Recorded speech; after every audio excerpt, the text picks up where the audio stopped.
Greetings, family. Greetings. Long time I haven't spoken to the extended family, even though Uncle Olatunji just rised me up. So yes, I'm Sister Afro. I'm a member of the Afro-Cubans Saturday School, and today we are going to be debating, was Castro's Cuban Revolution a victory for African people? Before we go and deal with the topic with our most esteemed panel, there are a few things that I would like to share with members of our community. So first and foremost, rise up God. My dad is going to be very angry at this point. Rise up God, because he, she, it, whatever you want to phrase it, makes all things possible. I'd like to give thanks.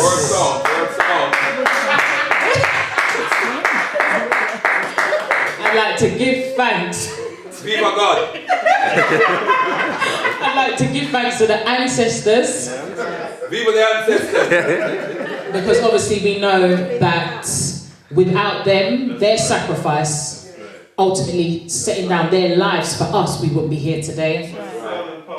And I'd also like to rise up the ALKEBU-LAN revivalist movement, obviously, for organising this, but especially to my Uncle Olatunji. Because although I was asked by Auntie Kai to present this panel, I'm going to have to put my hands up.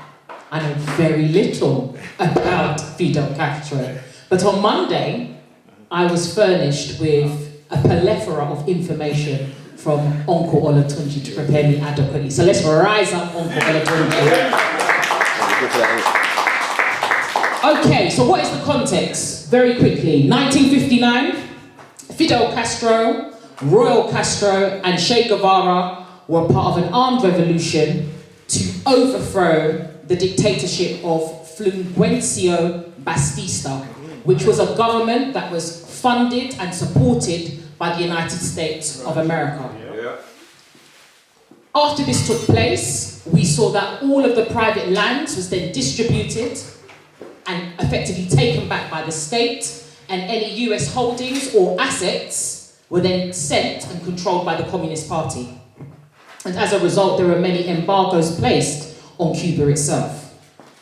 So we have two positions that we are going to be dealing with this evening. We have Sister Isis, who is neither going to be advocating for Fidel Castro nor negating him. So we've got the middle position. We've got the pro-Fidel Castro position, which is Uncle Asari, and anti-brother leader Bandaka. So,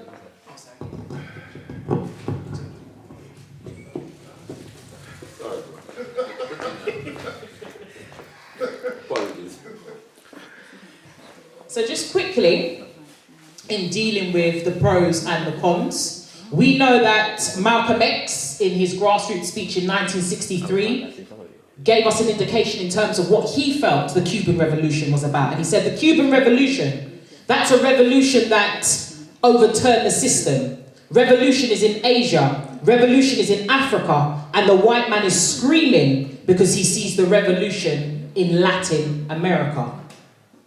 So the revolution happened.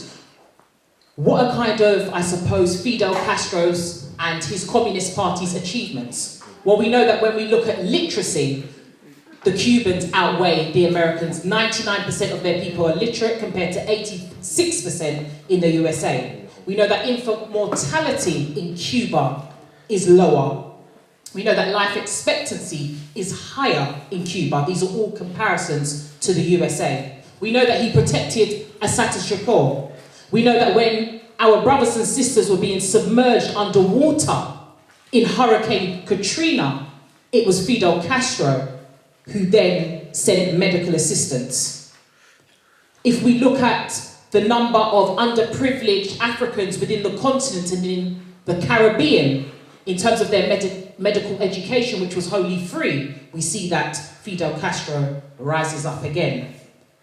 His contribution in military struggle is also evidenced. So in 1965, he sent 100 Cubans to assist our brothers and sisters in Congo. In 1988, 50,000 was sent through. So what do the Castro detractors say about this? They point to the fact that Cuba consists of 62% of our people. And whilst he may have made gestures or actions outside, what is the reality of our people on the ground in Cuba? How are our people represented within education, the criminal justice system, unemployment, racial profiling? Some statistics, and I say this quite dubiously because my source in reading was the US State Department, and we know that we fire indeed. bomb on USA, but they say that 85% of our people are representative in the jails. They say that 70% of our people are represented in the unemployment figures. So perhaps the old vestige that Fidel Castro and co actually tore down was simply just a continuation of what was going on prior to him getting involved. Because we know that in 1912, the Independent Party of Colour were absolutely and completely massacred under Bastille. So without further ado, brothers and sisters, we are going to deal with the nitty-gritty of this subject. And the first speaker, who's going to have 15 minutes, all of our speakers are going to have 15 minutes, is going to be Brother Asari. Brother Asari is a member of the All-Afrikan People's Revolutionary Party since 1988. He has travelled and organised extensively throughout the world. And when we say the world, we're talking about Africa, Asia, the Americas and the Caribbean. He has done works in this country specifically with AJAMU, which is a Pan-African youth focus group, since 2006, and has sat on many platforms, whether it's radio, TV, explaining the plight of our people. So without further ado, let us rise up Brother Asari.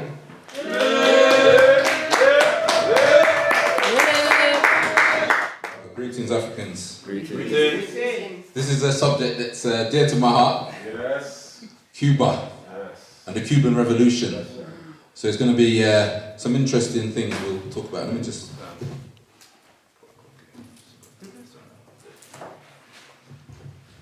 I was first became aware of the Cuban Revolution back in it would have been about 86, 87. First time I came across the Cuban Revolution. Because my involvement in politics started as a youth, black nationalism. That's where I started. Black nationalism, finding about people like Malcolm X, the Rasta movement that was around me in northwest London. So it was kind of nationalism. And I remember going to a black worker, I was very involved in black worker struggles as well from 1985 right away through the 90s. I was very involved in black workers' struggles and trade unions. But I first came across the Cuban Revolution, as I said, 86, 87, and at that time, a brother from Trinidad, interesting, a brother from Trinidad, Felix Paquette, he gave me a paper on the Cuban Revolution. He gave me a paper to read. And I thought, oh, this is interesting, let me have a read of this. And I started reading about it, and at that time, I was against socialism. Because I remember going to a conference, a Black Unity and Freedom party. It wasn't the Black Unity and Freedom Party's conference, but I remember a brother from the Black Unity and Freedom. What's the brother's name all those years ago, wasn't it? But anyway, he was at trade union conference, and I remember them standing up and saying, we're in solidarity, all of us are socialists. And me and the Rasta brother that was with me said, don't talk on our behalf. We're black nationalists, we ain't dealing with socialism at all. So anyway, the brother gave me the paper on Cuba and the Cuban Revolution. When I read about the Cuban Revolution, that became my politics. Whatever that was, I said, this is what I'm for. Because it demonstrated a transformation of a society. A transformation of a society, a cesspit of the American imperialism. Basically the backyard of America. We've seen it in films like The Godfather, gambling, casinos, just using it as a kind of it's like a Las Vegas of America. It was like an outpost of America, just as a place where people could go and get women, get drunk, brothels, all this kind of environment, and Africans were just there to be abused and used. Housing was in a terrible condition. People were suffering from homelessness. There was no electricity outside the main cities. Transportation was very poor. There was no free education for the average person. Poverty was just rife. The healthcare system was in a tatters. And of course, there was an apartheid system where white-only areas, white-only bars, etc., etc. And what we saw is a transformation with the Cuban Revolution in '59. But what we also saw is a long history of African involvement in politics in Cuba. So we see one of their national heroes is Antonio Macheo. And this is one of their national heroes, this brother here, who fought in the first Cuban Revolution. And the first Cuban Revolution was long before the second Cuban Revolution, where they fought against the Spanish and, well, the American Spanish, they're all the same anyway, the Europeans. And one of the things that this brother was respected for is because he said there can be no settlement on the struggle unless all the slaves, or all the Africans are freed as slaves. And he is saluted in Cuba as one of their national heroes. Interesting stories. When I was in Cuba, because I was in Cuba for 3 weeks back in '97, went for the Anti-Imperialist Youth and Student Conference, which was one of the great honors of my life, to be in there and be part of that revolution. And one of the stories was, Che Guevara took a crane and he did a big show front in Havana at the front, where they took a crane with all the publicity and knocked off the American eagle from the monument, which was a monument, and replaced it with a monument of Antonio Macheo. That was a very significant moment in Cuban history. And if you know the history of Cuba, there was so much insults. And one of the big insults in Cuba, Jose Marti is a national hero of Cuba, and one of the big insults that was what enraged the youth and young people like Fidel Castro when he was young, was when an American soldier, and this is the humiliation of colonialism and oppressed nations, where an American soldier weed on the statue of Jose Marti. This is like weeing on the statue of Garvey or Nkrumah or whatever. This is the ultimate kind of total disrespect for a country, that as an American soldier I can do whatever I like and there's nothing you can do about it. And this was the indignity of the Cuban situation. What Fidel Castro symbolizes is a mass movement of people who work to overthrow that. He's a symbol. We can talk about him as an individual, great symbol that he was and always will be. But the people themselves rose up. When I was in Cuba, one of the things I asked, there was an old man who said, anything you need translated, anybody you need to speak to in Spanish, come to me, I'll translate for you.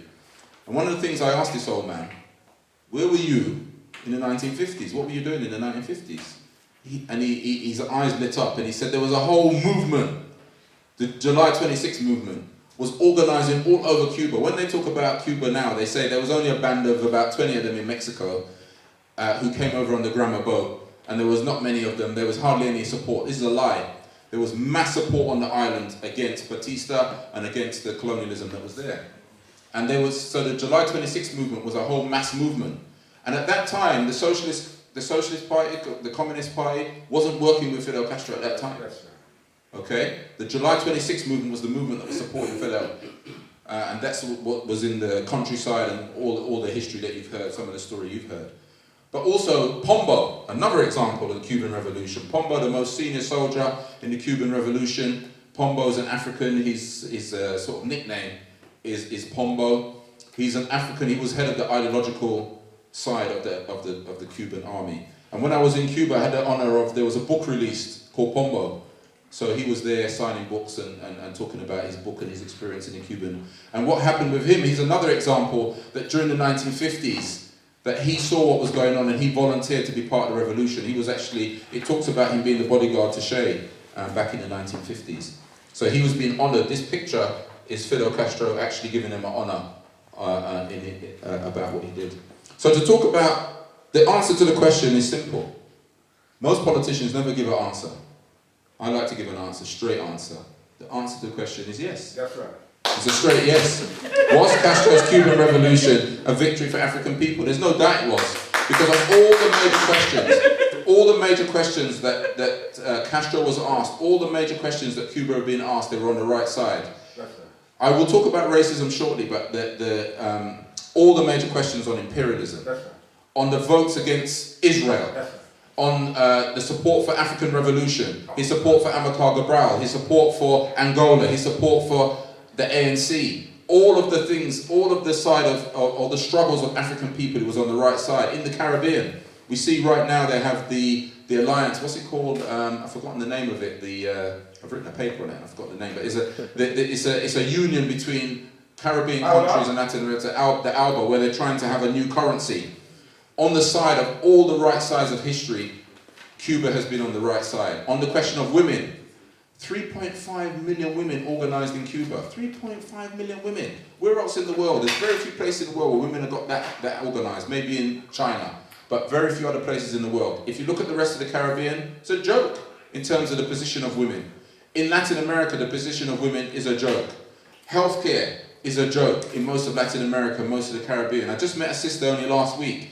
Where's she from? Anguilla. She's spending £1,000 a month for her father to get healthcare in the Caribbean. If she was Cuban, she wouldn't have to pay anything. All the cares would be dealt with. When I was in Cuba, I was asked, before I went to Cuba, people who have vertigo, where the skin pigmentation is starting to peel, people like mad people like Michael Jackson, who pretends that it was something else, but he had vertigo. But instead of him making the brown bit, the white bit brown, he made the brown bit white. So he's confused. But when I was there, people asked me to look into a treatment. Again, the Cuban peoples have developed a treatment for vertigo. They have a cream and a long-term treatment that can repair skin pigmentation. That's only for Africans. That's not for Europeans. And when I was there, I just went to the local health place and they knew all about it. I didn't have to go to any special facility. I didn't have to look for any special thing. I didn't have to take out a loan to buy it. And I brought back some products, gave him the name, and gave the sister the details of the products. This is the kind of contribution Cuba has made. Biochemistry. They've got cures to diseases because they care about humanity. Africans go to university for free. Everybody goes to university for free. From five all the way to university, all free. Thousands and thousands of Africans from New York, from all parts of the world, have gone to Cuba for free education. 80,000 people educated in healthcare alone. They export doctors around the world. Who else does this? It's a matter of just pure humanity. On all the questions as well, on the question of socialism, they're on the right side. On the question of youth and students, they're on the right side. On the question of mass organization, on the right side. On the question of workers' rights, they're on the right side. On the question of the non-aligned movement, they're on the right side. All these questions are on the right side. Now, we have to deal with racism. The coffee and cream culture is how they describe it in Latin America. They call it the coffee and cream culture, which is the pretense that there's no racism in Latin America and that everybody's really African. We know racism is rife across the whole of Latin America. Cuba has racism, and it's something that's taken them a long time to admit, but that's a contradiction. A significant contradiction of the Afrikan Revolution is racism in Cuba. If you're a dark-skinned person walking around Cuba, you're more likely to get stopped by the police, and you've seen some of the statistics and so on. So there's no doubt a contradiction. So whilst I love the Cuban Revolution, and I think they got 99% of it is fantastic, racism is still an issue in Cuba. If you look at, when you look at the TV, they're mostly Europeans. So, you know, there's still major issues there. But when you look at, when I went to Finlay Center, for example, it's a scientific center, most of the scientists were Africans. I constantly asked questions when I was there and looked and saw who was in control, who was involved in things, and Africans were at all levels of the government. But they have more recently admitted and done more to make sure more Africans are at senior levels of government and senior levels on the youth movement and so on. So that's one contradiction I would acknowledge, no question. On the question of Cuba and the ANC, who did Mandela go and see? I've got great contradictions about Mandela, but at least I give him respect. He didn't abandon Fidel Castro when he came out. The whole of the Western world told him, do not meet Fidel Castro.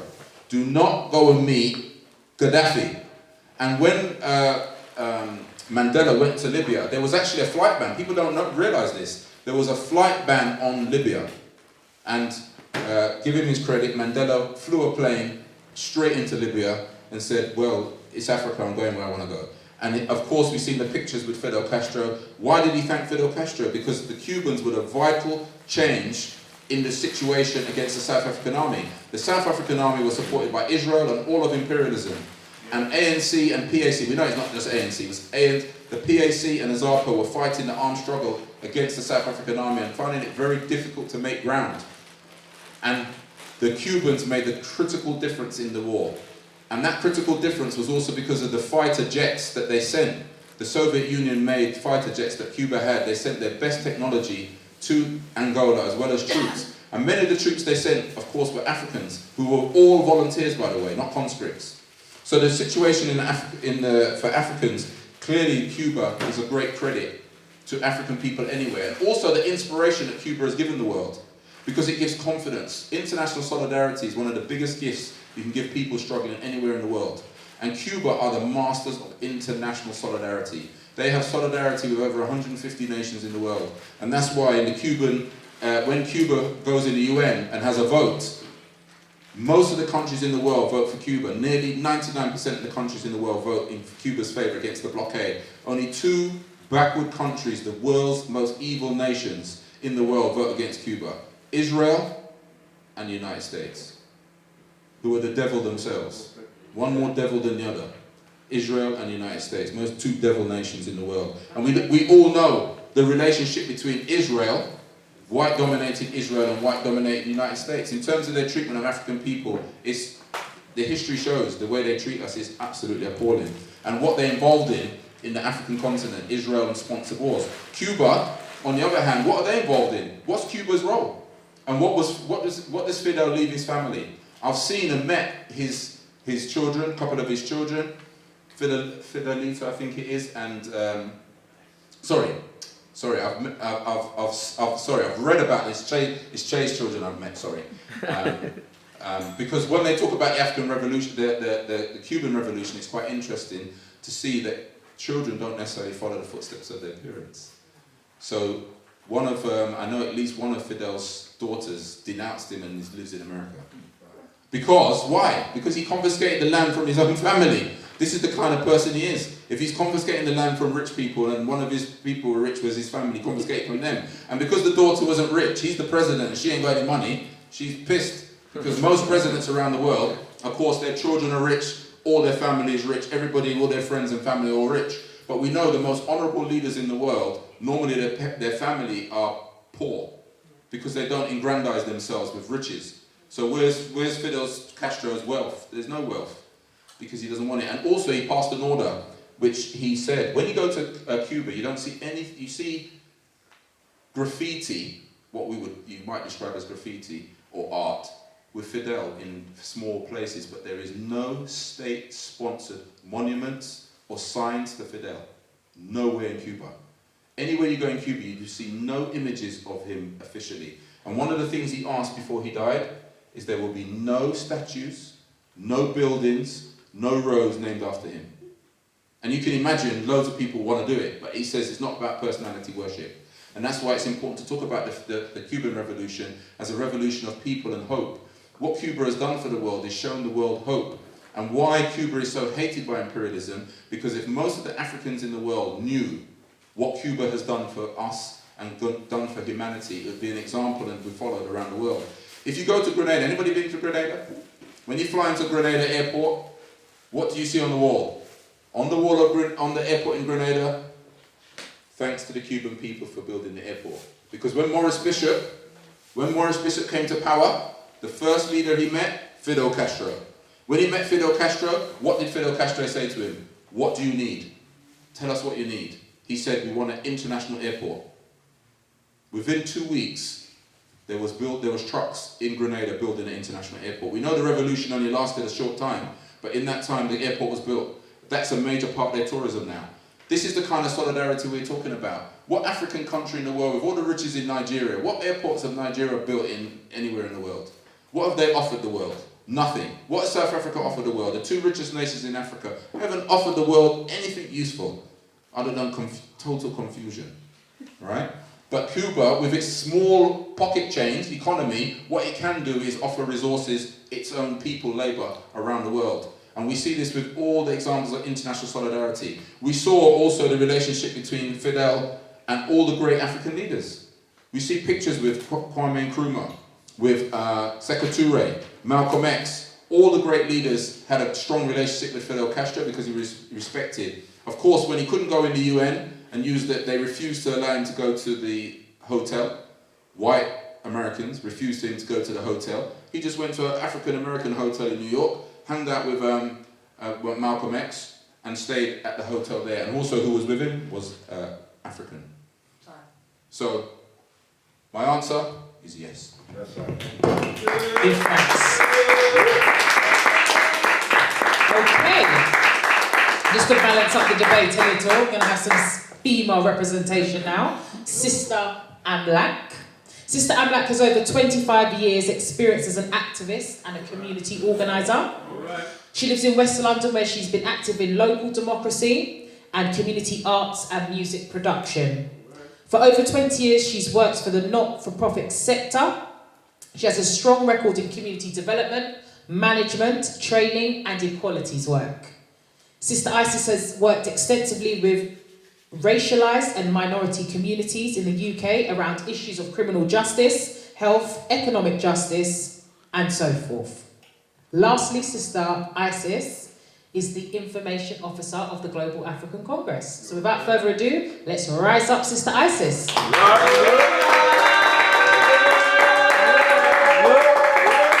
Greetings.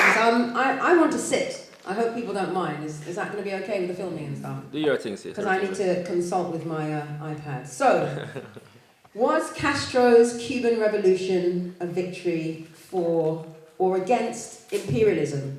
Yes. Was Castro's Cuban Revolution a victory against colonialism? Yes. Was Castro's Cuban Revolution a victory for African people? And I'm saying African people globally with a K as well. I can't say the answer is yes. I believe it's qualified. So, I think Brother Ansari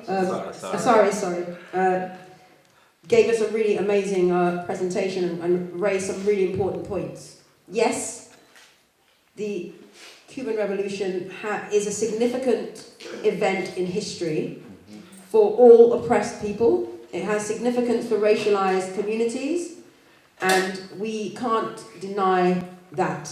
However, I think it's interesting to look a little bit at the history. So, just to take up a little bit where you left off. So, yes, Africans played a massive role, not only in the Cuban Revolution that we all talk about in 1959, but in the national liberation that took place when they fought against Spain for independence between 1868 and 1878, and again later in 1885 to 98. Then again, at the end of that period, the US then intervenes and they take away the rights of those people who fought for liberation. They particularly came down hard on the demobilized African liberation fighters. They were barred from any involvement in political office, from government jobs. So they faced a lot of retribution for the fact that they stood and fought for their liberation in Cuba. You spoke about the Coloured Independence Party that was annihilated, basically? That's what the call of it. Was it called the Coloured Independence Party? I can't remember the name of it. Yeah, it was called that. That was the party that was formed. So they had serious problems there. They were oppressed. In 1912, there was a war, and it led to the extermination of lots of Africans again. The African Cuban community was actually, well, in a way, what I read here, it was like near genocidal proportions, and they never actually recovered the amount of Africans that were actually killed during that period of time. Then, basically, we move forward, and we start to look at the 1920s, and there's a kind of, one of the things that was interesting is that during the Harlem Renaissance, there was also very much a rise in the recognition that Africa, a large population of the people of Cuba of African heritage, that connection with West Africa, African art, identity, spirituality, because there's a lot of West African spirituality that comes through the kind of Yoruba tradition from Benin, Togo, and these places that is also prominent there. And that emerged, and kind of, you saw a whole movement, and one could, like I say, draw parallels with the 1920s Harlem Renaissance movement in America. So, prior to 1959, prior to the revolution, we've had a period where Africans have gone from being enslaved, to fighting liberation wars, and actually becoming very powerful in their own political ideology, becoming very strong and recognizing their identity, and then we get to the point where the CIA come in and overthrow Jacob Arbenz, and as a result we have the Revolution of '59. What's interesting is that over 95% of the Cubans that fled the Revolution of '59 were actually white, or they would have classed themselves as white. They were members of what we call the rich, prosperous elite and the middle classes. Essentially, the people who stayed, who chose to stay in the aftermath of the revolution, were African people. And I was in Trinidad for most of last year, and I was speaking to the current, I think he's a foreign minister for Cuba on Emancipation Day. I had a chat with him, and I asked him about the situation of Africans, and he sort of said his take on it was that, well, you know, after the revolution, you had a choice and to whether to repatriate to Africa or to stay, and most Africans chose to stay. But it was interesting that there was a talk of kind of repatriation versus actually staying and identifying. Now, it seems that obviously we know Castro to be a man who was very vocal against racial discrimination. He spoke out a lot against it. I think you've given some good examples of people who had positions of high office that you wouldn't ordinarily find. There is a lot of love amongst many of the African Cuban population for Castro. I read a quote here from Andres Castillo, and he says that everything I have I owe to the revolution. Blacks, that's his word, not mine, especially of my generation, know we were made by the revolution. So we're willing to put up with the hardships now, and that was in 2002. And he said that he believed that all the gains that Africans made in Cuban society since 1959, and he was talking in terms of equality and the end of racial discrimination, was a result of the revolution. However, we are quite aware that there has not been an end to racial discrimination. And what's interesting is that I've not had the pleasure yet, or the honour of going to Cuba, and it's somewhere I want to go, but I've got a couple of anecdotal examples. So I have a brother who's from Mali, who's very, very melanated. He was there a few years ago for every year they have a celebration of the revolution, and you can go and you help clean the streets and you wash everything and prepare for the revolution. And he was actually shocked at the discrimination that he, as a very melanated man, faced. He was very, very distressed because he, as someone who embraced it, he wasn't prepared for that. I have another brother who's he's a musician. He's an Orisha-initiated drummer and a musician. He goes very often to Cuba. He's part of the Orisha community there. He has given me numerous examples of when he's been discriminated against. He's been put in prison and held overnight for no reason. So it's very clear that the stats that we heard, that there are massive issues, that there is still a color bar in Cuba. What I found quite disturbing was in 2002 there was a census, and they asked Cubans whether they were black, white, or mestizo or mulatto. Yeah, which is, I suppose, someone that looks like me. I mean, I would never call myself that, but that's, I suppose, what they would say. And the result was that only 11% of the island's 11.2 million population define themselves as black, but I would say African. Now, as you've heard, the figure is closer to between 62 and 65%, and they've got this Institute for Cuban and Cuban American Studies that confirm that. So the fact for me that is telling is how people define themselves and how they identify. Because you can have all the goodwill, all the political the political will. I mean, yes, we have the highest levels of literacy, lowest infant mortality rates. There are opportunities in Cuba, and the development or community development in Cuba is far greater than most of the Caribbean. Practically all of the Caribbean. I can't think of another place that is similar. I mean, where I come from in Trinidad, we have got far worse problems. We're a neo-colonialist country, like most of the Caribbean. So yes, in comparison to the rest of the region, in comparison to Brazil, to Venezuela. I mean, in Venezuela, we had a good leader there, Chavez, who I have a lot of respect for as well.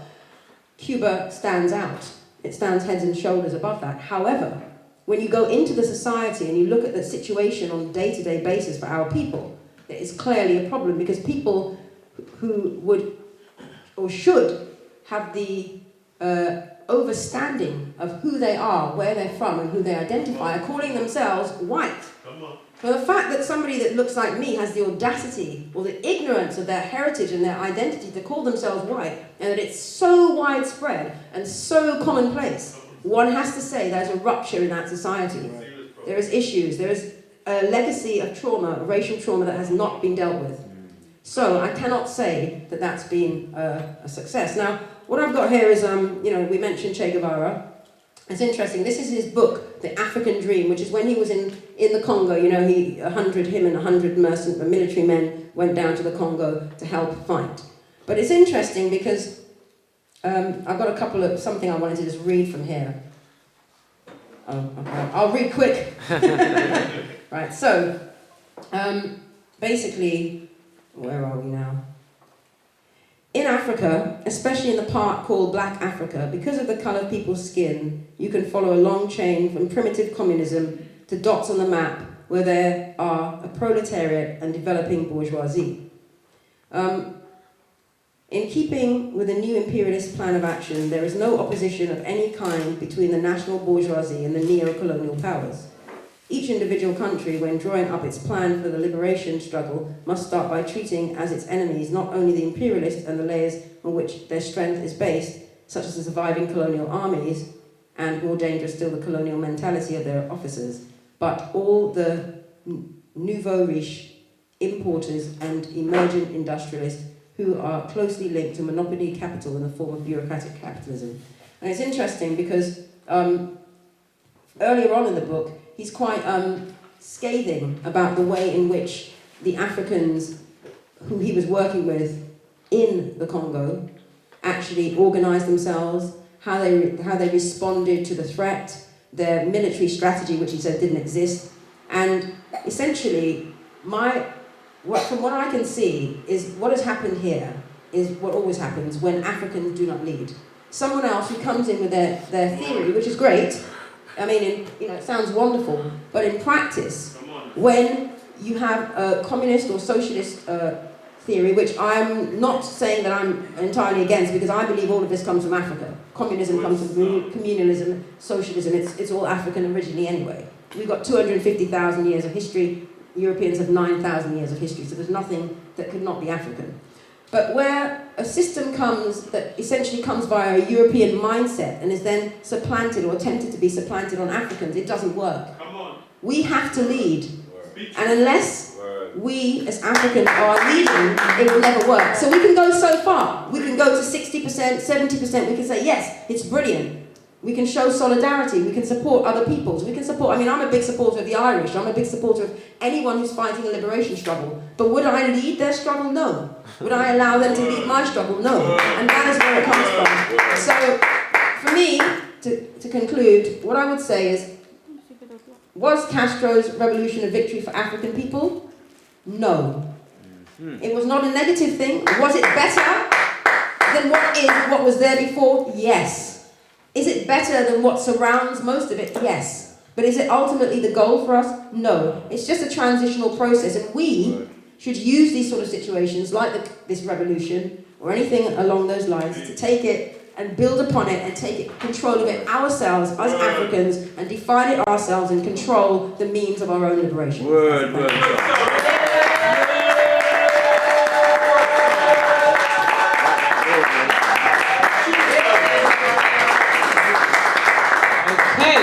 Give thanks, Mama Isis. So, last but certainly not least, we have the mighty Brother Leader Bandaka, one of my favourites.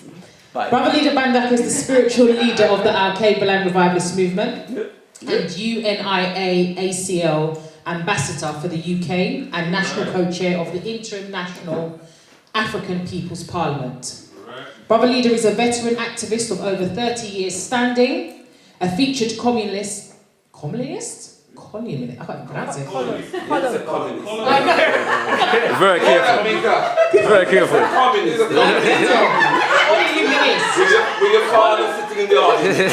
Communist. columnist in the Whirlwind newspaper and author of Messiah Daily Affirmations in Education, an African-centered guide to excellence. So without further ado, let's rise up, brother leader Bandaka.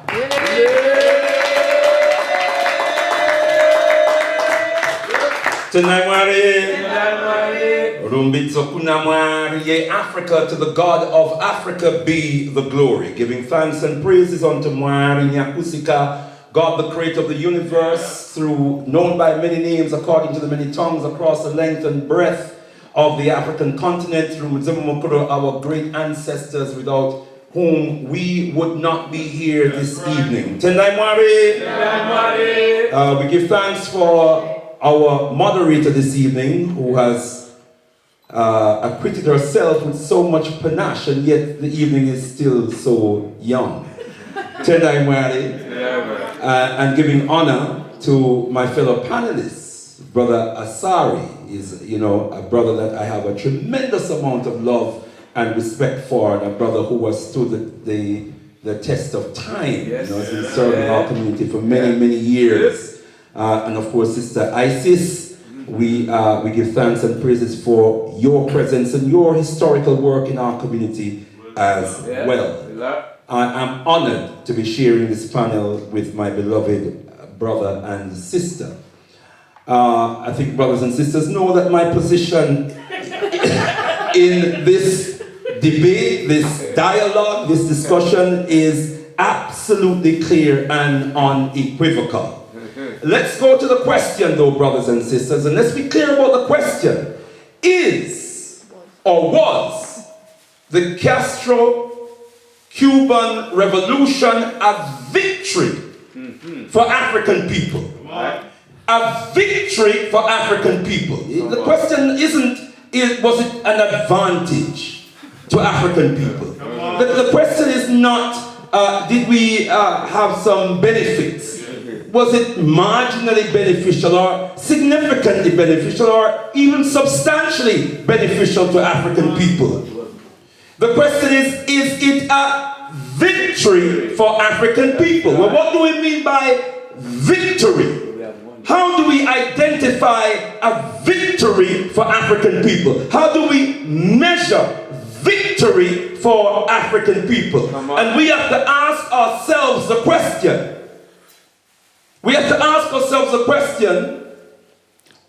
How did African people come to be in Cuba in the first place? It was slavery. It was oppression.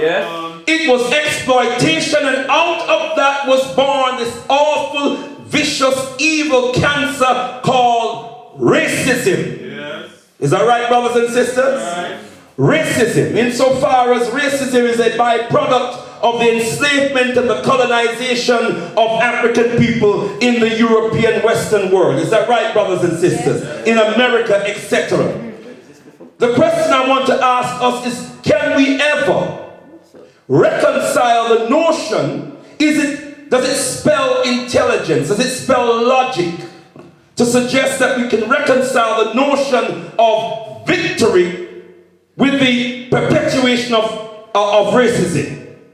Because racism is the oppression of one race by another.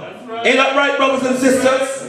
There's no other way that we can define racism, and insofar as we recognize that Cuba remains racist, it remains a racist nation, how can we then say in the same breath that the Cuban Revolution over 50 years ago, which could not resolve the issue of racism, was a victory for African people?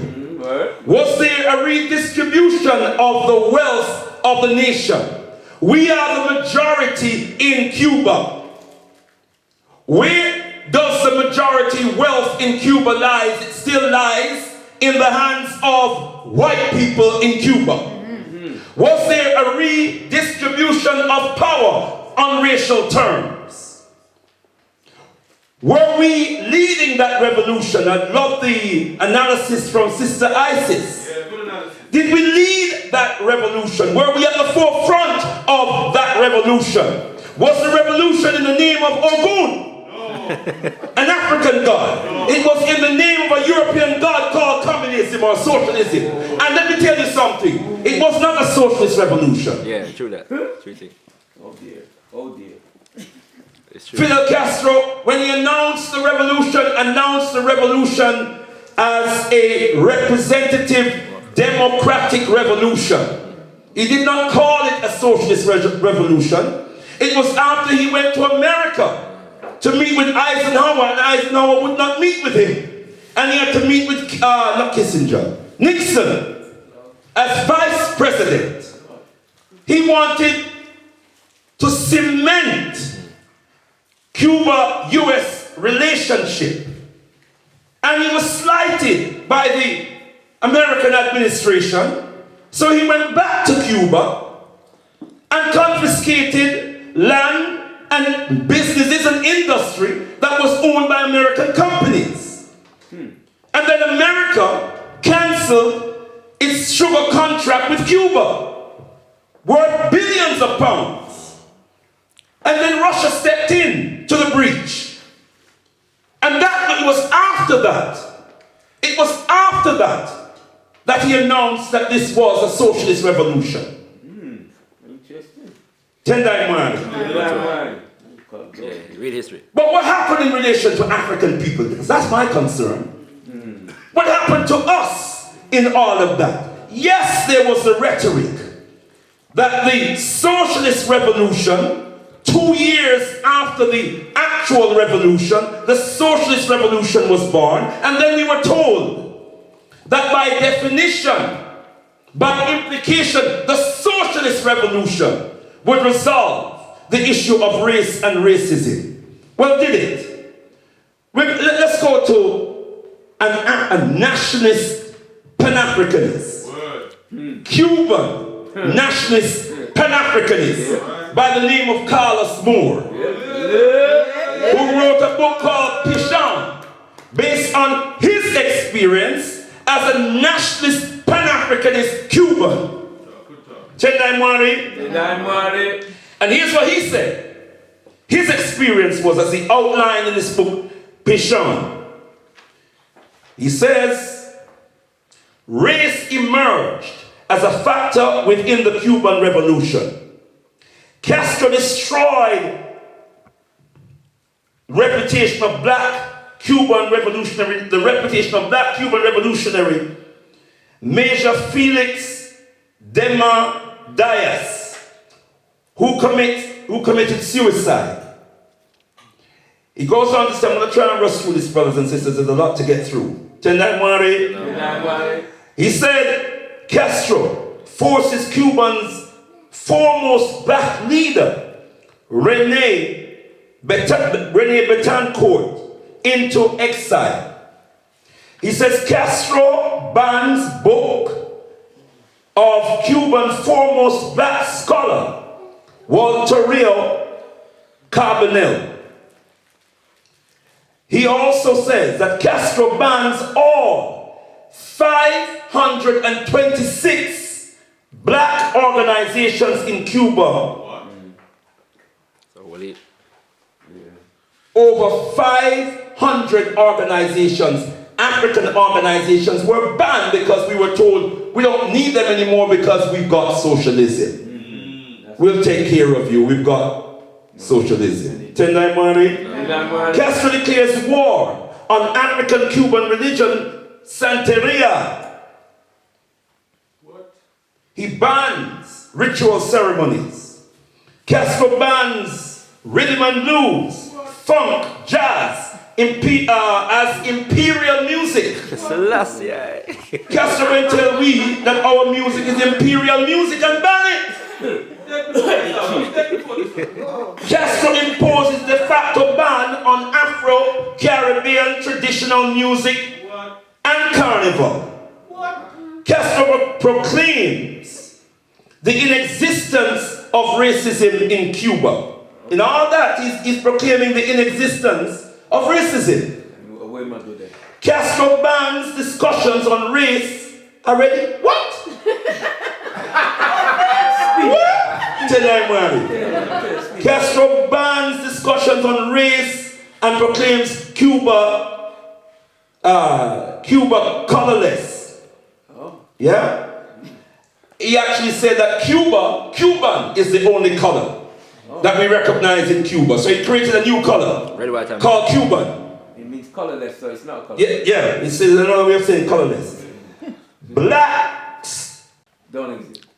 who disagree with the new line of race are accused of racial subversion and dealt with harshly. There were 1 or 2 more points, we'll come back to them. Let me just quickly move to, I want to also just mention, before I move to my next major point, a man called Robert Williams, a leading activist of the 1950s and 60s, who was elected the first president of the Republic of New Africa that was established by African people in the United States of America, had to leave America and exile first in Cuba, who established a radio station in Cuba and had to run out of Cuba because the Soviets first did not like the radio station because it was appealing to African people in the United States of America to pick up arms, to build African nations, and both the Soviet Union, in conjunction with the Cuban government, were discomforted by that because of the influence it was having on the Africans in Cuba. So he had to leave Cuba, he had to run for his life. Tendai Marley. All right, very quickly I'm going to round off on this point. And the rest of the points I'll bring out in discussion. Remember, I'm not saying that we didn't have some benefits from the Cuban Revolution. I'm not saying that. We didn't have some advantages from the Cuban Revolution. Not saying that, brothers and sisters. The question is, was the Cuban Revolution a victory for African people? And I'm saying emphatically it was not. But let me just say very quickly, Madam Chair, if you just bear with me for 2 minutes. There's a brother by the name of Bill Fletcher, who was an author, an activist, and he was also the president. He served as president for an organization called the Trans-African Forum, Trans-Africa Forum, founded by Randall Robinson, an organization that was established to challenge and pressure the American government and influence the American government's foreign policy towards Africa and the Caribbean. Are you all with me? Yeah. Traveled on a fact-finding mission to Cuba in 1999. Now this is a pro-Cuban organization. Yeah. Traveled to Cuba met with the president. And let me just share with you what he said. It's not a scathing criticism of by any means, of Fidel Castro, but an interesting point, which I just want you to know that I'm going to close on that. He said, what struck me about the meeting, there were many things that struck me. One was just how much I loved listening to him talk. That's Castro. So he loved Castro. I mean, the man was so smart. But the other thing that struck me was when he talked about race in Cuba, race and racism. One of the things that we had encountered, and I had encountered subsequently, is some level of defensiveness by Cuban officials when people bring up issues about race and racism in Cuba, as it is now. Tendai Mari? I'm going to skip a bit, brothers and sisters, because of time. Yeah? Okay. So, he says, we in our delegation, we've been speaking to people of, Okay, he goes on to say, Cuba has made advances in terms of race relations, blah, blah, blah. He says, we in our delegation, we've been speaking to people about it, so we had an opportunity to ask Castro. And to my surprise, he went into a really interesting, in-depth analysis of race and racism in Cuba, and he said, when we took over in 1959, we thought that all we needed to do was to make racism and racial discrimination illegal. So we did that. And we desegregated everything, and then what we realized only later was that this was not enough. That racism was very deeply seated in Cuban culture, which was not surprising since it had been a Spanish colony. There had been slavery and then neocolonialism, and that was a big mistake on our part.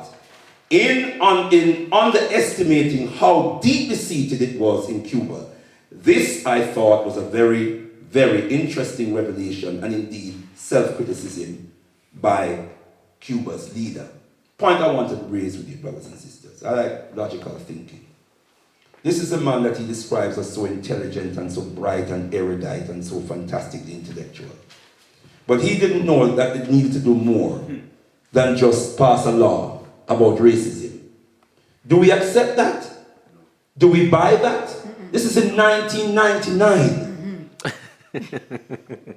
This is in 40 years on. And they're just waking up to, oh, racism, oh, we should have done more than change, than write a few laws. Brothers and sisters, America had passed laws, anti-racist laws. Britain passed anti-racist laws. And by the way, there was a time when we were getting free education, well, we still have free education. Up to the tertiary level, we used to have free education in Britain. Now we have free education, primary to secondary education. Everybody has education. African people sitting in the same class as Europeans. Yes? But Britain is still racist. Am I right or wrong, brothers and sisters? Yes? So, clearly, brothers and sisters, and I am challenging us intellectually. I think that we are duping ourselves if we allow ourselves to be convinced that it is possible to have racism dominating a society and at the same time a society where African people are clearly under oppression at the hands of Europeans, and we are celebrating that society as a society that has brought us victory. Tendai Mwari.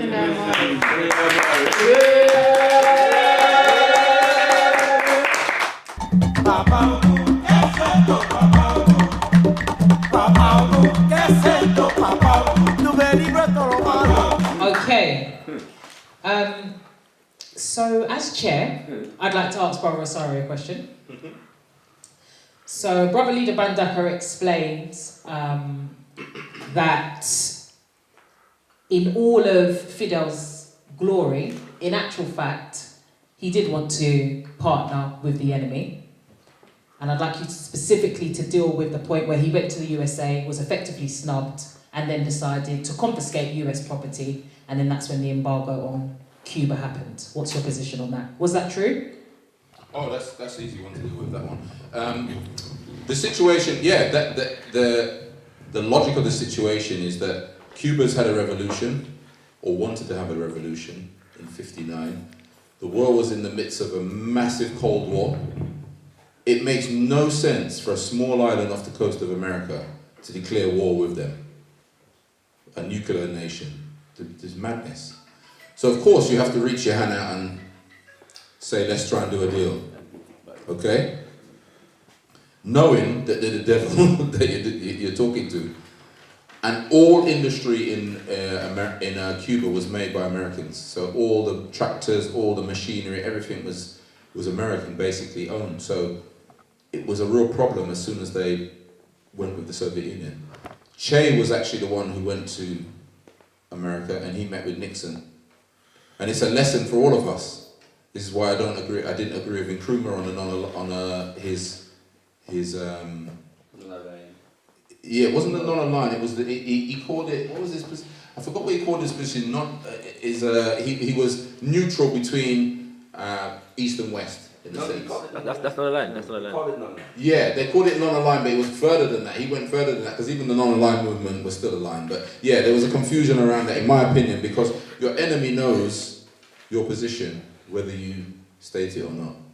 So if you're for your people, you don't need to say you're socialist or you're Pan-Africanist or you're whatever. They just know. So after Nixon met with Che Guevara, he said, I think he's a communist.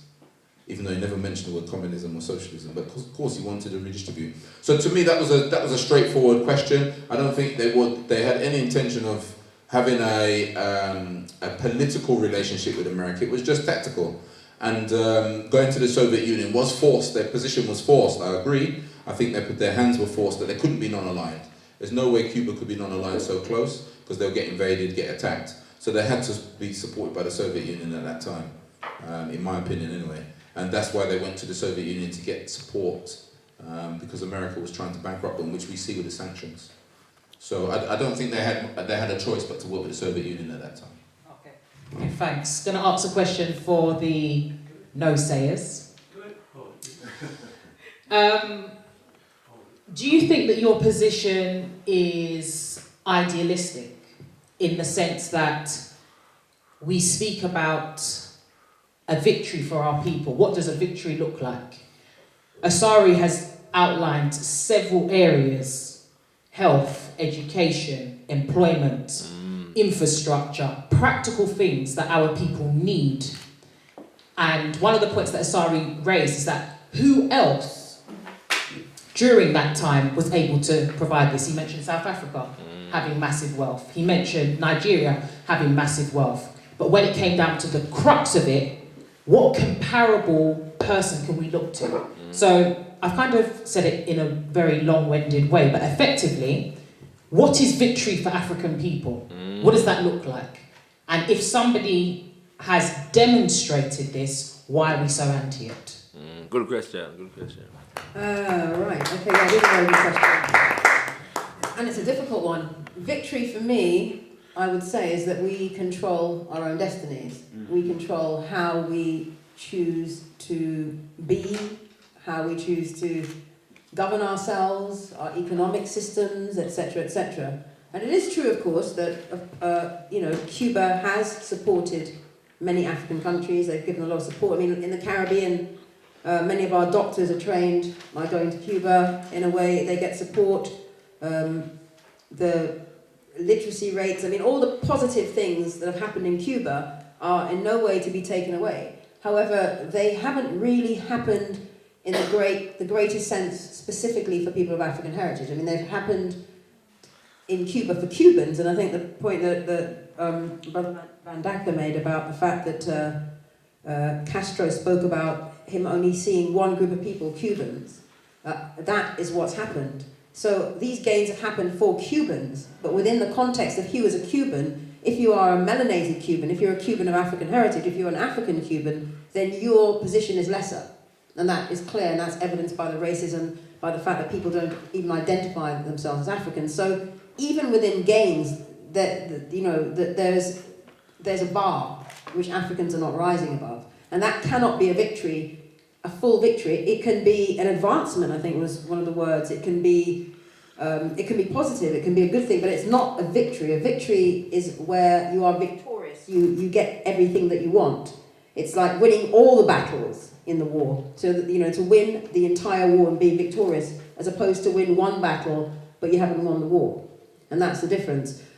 I think that the issue about a model of where we look to, that's a very interesting one, because from what I can see historically, wherever an African leader has emerged, so we have Cabal, we have Lumumba, we have Sankara, Nkrumah, wherever we've seen positivity, we've seen a movement with an African leader, that's been taken away. They've been assassinated, they've been removed, they've never actually been allowed to survive. And we need to remember that. No positive African leader in the 20th century has been allowed to live. They've actually all been killed. So we've not been allowed to see what Lumumba would have done. What would Congo be now under Lumumba? What would Ghana have been had Nkwame stayed there? What would have Sankara in Burkina Faso. Exactly, Burkina Faso. I mean, that is a really amazing example. What he achieved in Burkina Faso in those few years was incredible, and I would look to that as more of a victory for African people, because it was actually led by African people. The problem is, unlike Castro, he was assassinated. He was taken out. So every time we've had an example of one of our brothers and sisters haven't even got the chance to get there, we've had it removed, taken away. So we don't have these examples because we're never allowed these examples, and that is a really interesting point as well. Castro is great, and I have a lot of admiration for a lot of what he's done. He lived to a ripe old age in a way that many revolutionaries don't. I mean, even Che Guevara was assassinated, he was killed. But so that's another issue. You know, he was somebody that was allowed to live on. I mean, Chavez was killed for what he was doing in Gaddafi. You know, I mean, even what's his name in Iraq. You know, so yeah, I'm saying so, and he, you know, this was a problematic man as well. You know, there's very few examples of where we've actually seen leaders carry on. I mean, I know we had a panel discussion about Zimbabwe and about Mugabe. I mean, he perhaps is one of the few African leaders that's been allowed to continue. But I mean, as much as we can, you know, support Mugabe, there's a lot that's quite wrong about what's happening in Zimbabwe. You know, that's a two-edged sword. So I would say it's not an idealistic position, it's a position based on the realities that every time we've had a leader, someone to look up to, someone that they've been taken out. I mean, Zephaniah Motopeng of the Pan-Africanist Congress of Tanzania, he came out of prison, died quite quickly. We had Steve Biko, Black Consciousness Movement, killed. I mean, every single leader. You know, I'm a Pan-Africanist going back to the, you know, from the PAC, from Tanzania, that's where I kind of got my politics. And I do understand, or overstand rather, the connection between scientific socialism, Pan-Africanism and communism. And I'm not, so there is a connection as a Pan-Africanist as well to recognise there are gains or there are positive things from a kind of, one would say, a communist-based philosophy, but it has to be an African sculpted one, if I want to call it that. Yeah? Yes, please. If I may. Because when you asked the question, I thought to myself, what an erudite question. And I just couldn't wait to get my teeth around that question. I want to start by suggesting what it doesn't look like. And what it doesn't look like is losing your 526 African organizations. It doesn't look like that. That's a good start. What it doesn't look like is your leaders being killed. Carlos Moore himself had to find refuge in the Guinea embassy because the Cuban government was after him because he was challenging this issue of racism. I tell you what it doesn't look like. It doesn't look like losing your spiritual system and having that shut down. That's right. And having your music being deemed imperialist music because it comes from your brothers and sisters in the United States of America. That's what it doesn't look like. But I want to suggest that what it does look like is having the control of the levers of power. I want to suggest that what it does look like is having a redistribution of wealth and being in charge of that process of redistributing wealth. I tell you what it does look like. Having the power to impose reparations. Did Castro and his government raise the issue of reparations? They have the power to say, you know what, these Africans, who are the majority of this population, have been beaten down, have been brutalized, have been viciously and savagely exploited and barbarized by his father, Castro's father, was a plantation, a sugar plantation owner in a place called Oriente. The majority population of which is an African population. He's one of those people who suck the blood of African people. Castro is a beneficiary of that. His father's exploitation of our ancestors. Fidel Castro knew that. Yes? So that's what it doesn't look like. And what it does look like is African people having the power, the levers of government in our control, and having the wealth of the nation in our control. Okay, we're going to have 15 minutes where our panelists can ask each other questions, and then we're going to open it up to the floor. So who would like to ask your fellow panelists a question? If you don't, we can just... I would like to ask Brother Van Dacker about the statistics. Sorry, I'd like to ask you about some of the statistics you came up with, the information about the banning of the African organisations and the spirituality. even the background about Castro, because it was interesting. Maybe I didn't look far enough, but there's some information that I'd never heard today, and I'm always fascinated by that. Well, much of the information about the Cuban government's banning of African institutions and African traditions comes from Carlos Moore, who actually visited this country some years ago in the 1980s. I had the honor of meeting him, and that was the first time I was hearing this information. He's written a book called Pichan. There's information about it on the net, yeah? And the information about Castro's father is on the net. Biographies of Castro is on the internet, where you can read about his background, his father, and what his father did. His father was pretty wealthy. He's pretty wealthy from exploiting our ancestors.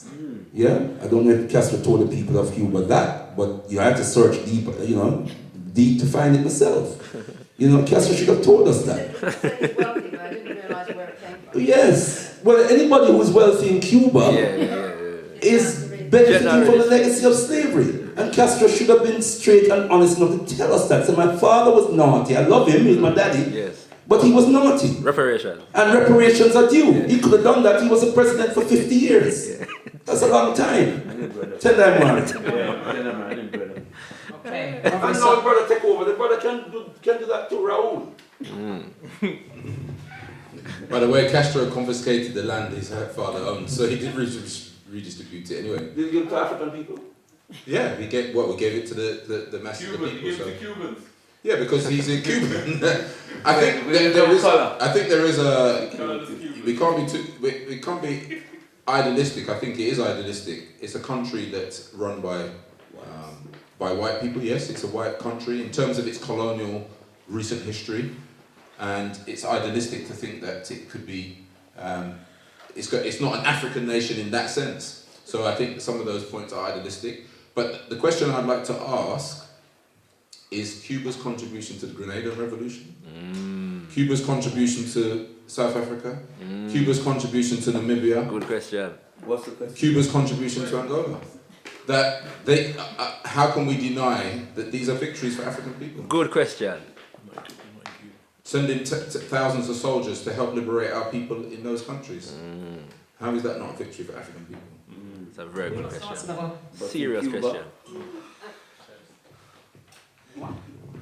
Let me start with this. Go on.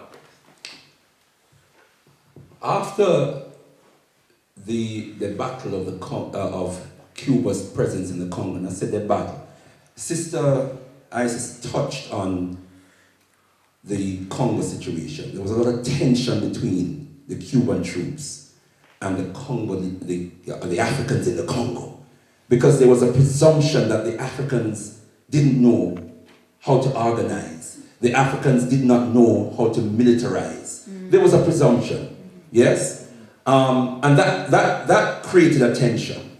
Okay, there was let's take Grenada. When the conflict occurred and the split happened in the Grenadian government, it was Cuba that Maurice Bishop turned to for intervention, and the Cuban government refused to intervene.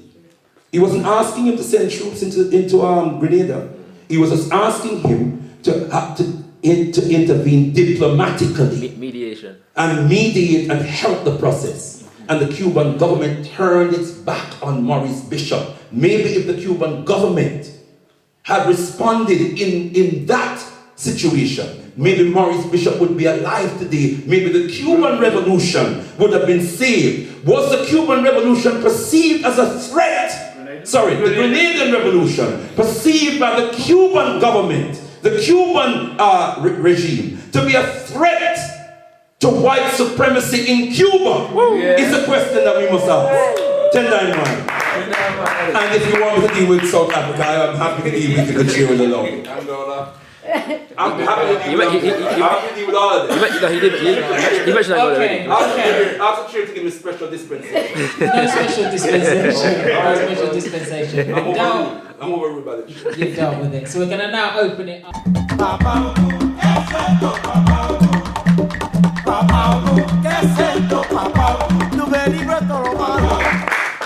That that was a very, very good discussion to start off with. And really, I actually have a question, because I think the panel has done such a great job to show the contradiction of the Cuban Revolution and of Fidel Castro as a whole. Because, you know, on one hand, you can't deny that he has been a great ally for African nations. But on the other hand, you still can't deny that the black people in Cuba are still struggling, and race relations in Cuba as a whole, you know, has a long way to go. So in trying to process this contradiction, I wanted to ask, would you say that the race struggle in Cuba, is it a legacy of Fidel, or is it a legacy of communism? And that could go to anyone, but I do want to hear what you would say about that, sir.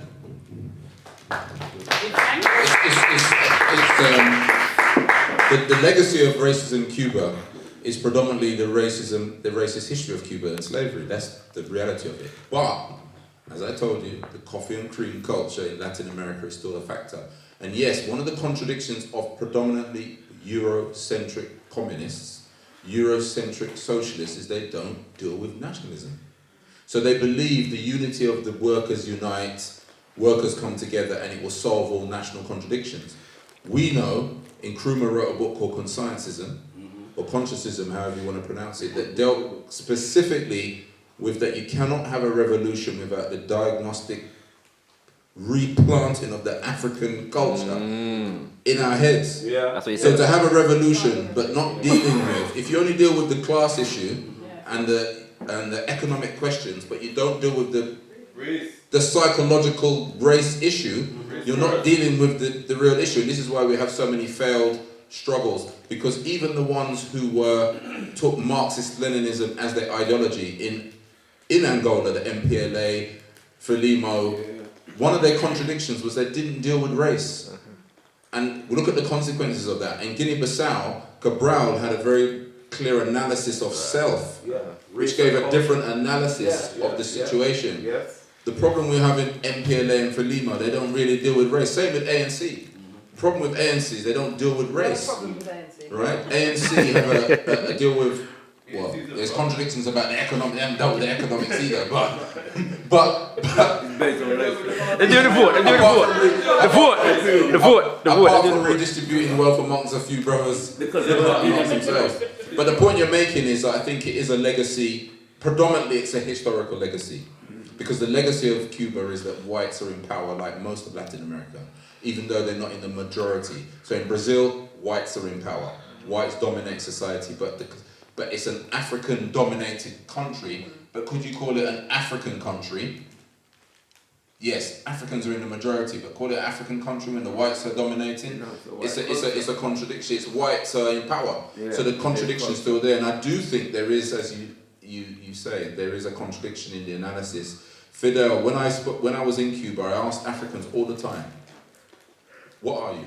Who are you? Cuban.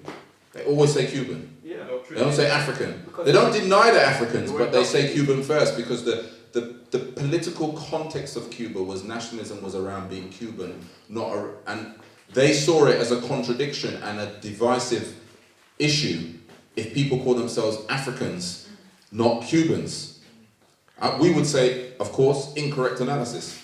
But what else would your analysis be if you're coming from a Marxist-Leninist, Eurocentric view? And later on, as you, Brother Bandaka mentioned, that he later accepted that was an error, and that's why they're trying to address it.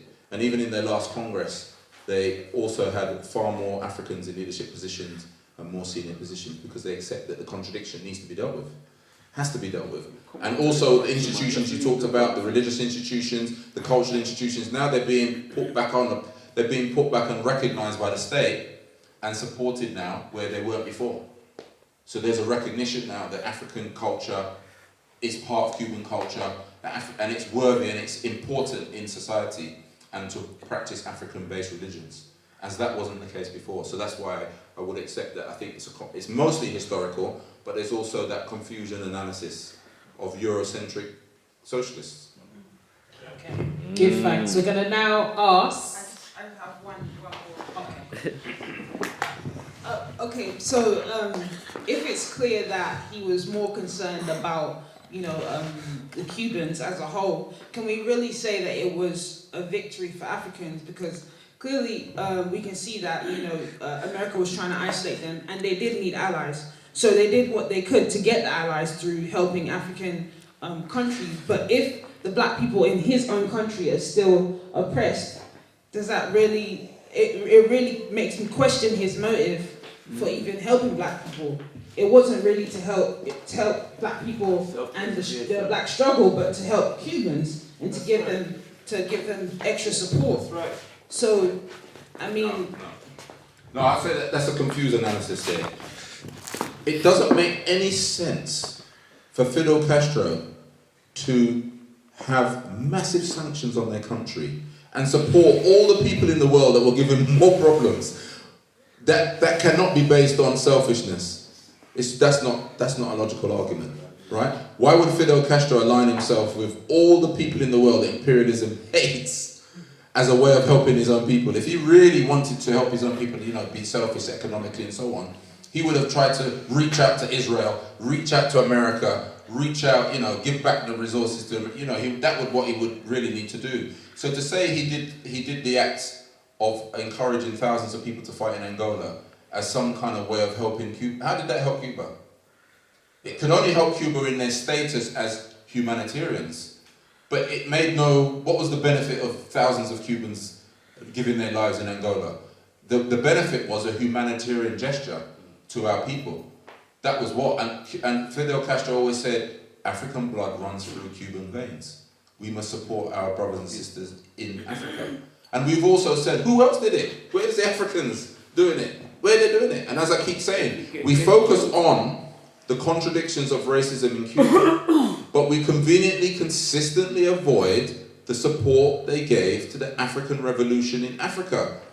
And what they did in Angola is no small thing, because they had years and years and years of fighting against American imperialism in Angola, Zimbabwe, in Mozambique, the frontline nations they call in South Africa and Namibia. And they all got their independence as a result of that struggle. It really, not real independence, what we would call it, because they're not revolutionaries, a lot of the people that took over, but in terms of the significant change. There's no doubt about it. Mandela release and that whole transitional period was as a result of the defeat on the South African army, because that was the critical moment in the struggle. And therefore, to say that's not a victory for our people, that's a massive victory. We're not just talking about a few million Cubans, Africans in Cuba. We're talking about millions on the continent who have moved forward and advanced as a result of the Cuban intervention. So, and if you look at it from our point of view, you can say all you like. We can give any opinion we want in here. Ask the Angolans what they think of Cuba. Ask the South Africans what they think of Cuba. Ask Namibia what they think of Cuba and Fidel Castro. They know the debt that they owe to Cuba. So, yes, it's not, no means perfect, but proportionately, you're giving so much weight to the racism in Cuba and not to the advancements that's been made. And I think it's just disproportionate. And that's my point. It's not that it doesn't have contradictions, it's about what proportion you give to it. I'm gonna look seriously. Revolutionary greetings, brothers and sisters. Revolutionary greetings. Via Fidel. I define myself just because I know a lot of people like to define me. But as a self-determining black person, I define myself. I'm a revolutionary Pan-Africanist. Okay, so just get that straight out of the way. The title, Cuban Revolution, a victory for African people, question mark. Well, let me say, it most unequivocally was a victory for African people.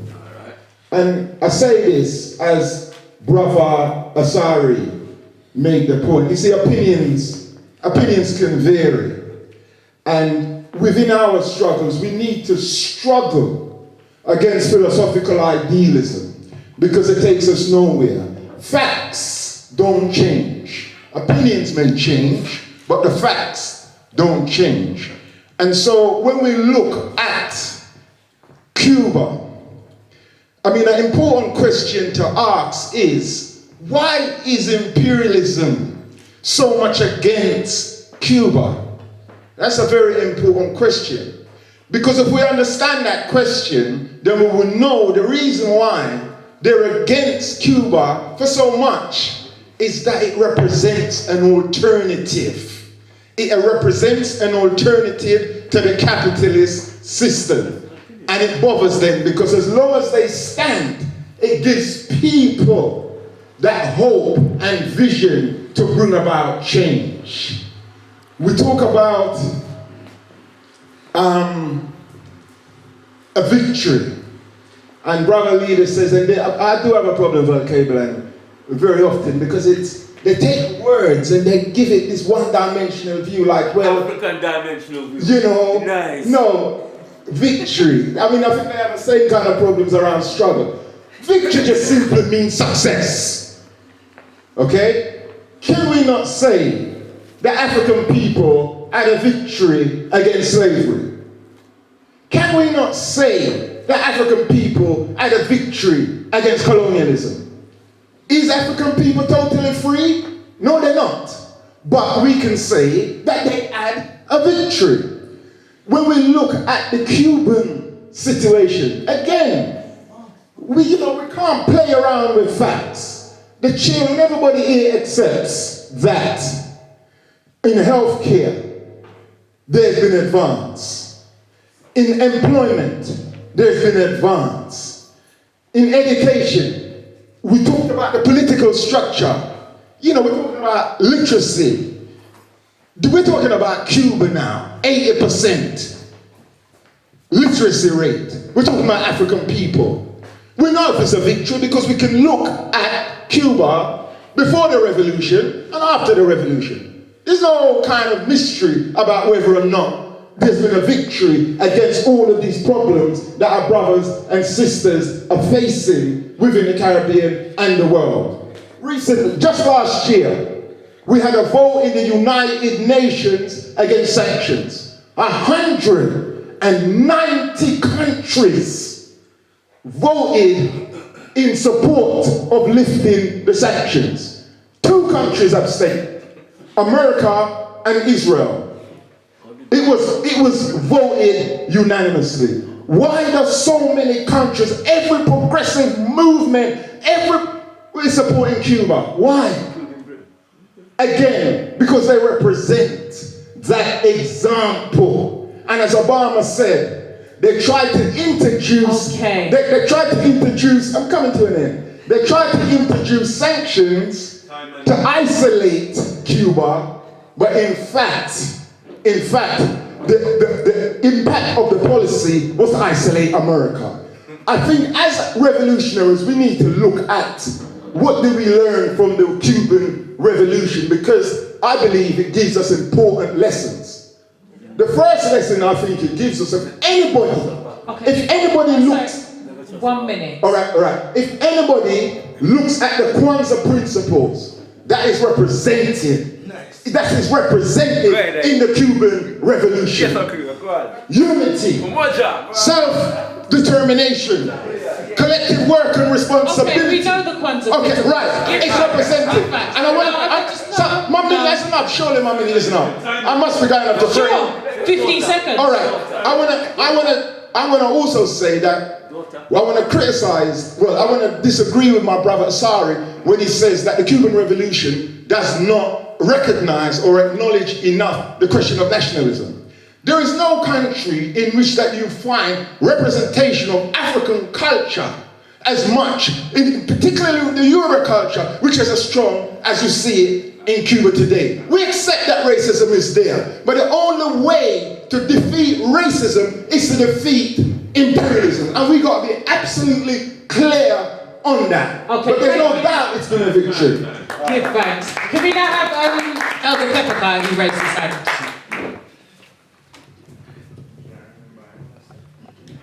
This is one time I would love to be able to talk. Yeah, we can hear you. Story continues. In fact, encouraged by this discussion. And I have to salute the ALKEBU-LAN for putting it on.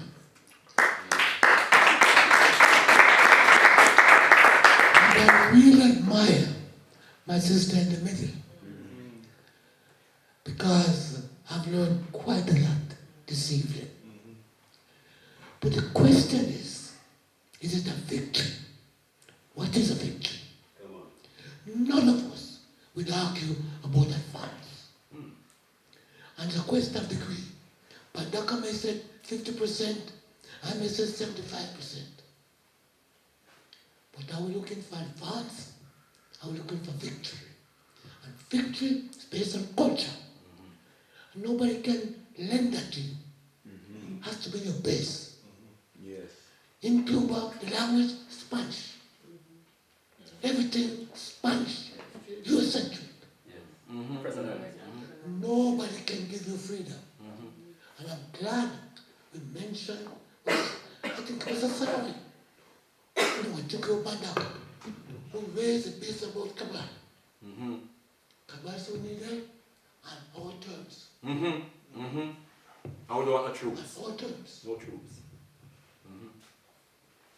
So, it's clear from where I stand, what I've heard, even sorry, believe it or not.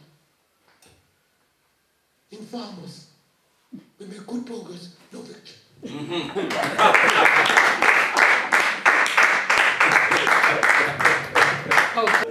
Tenamai, brothers and sisters, giving thanks and praises. Just a couple of quick points.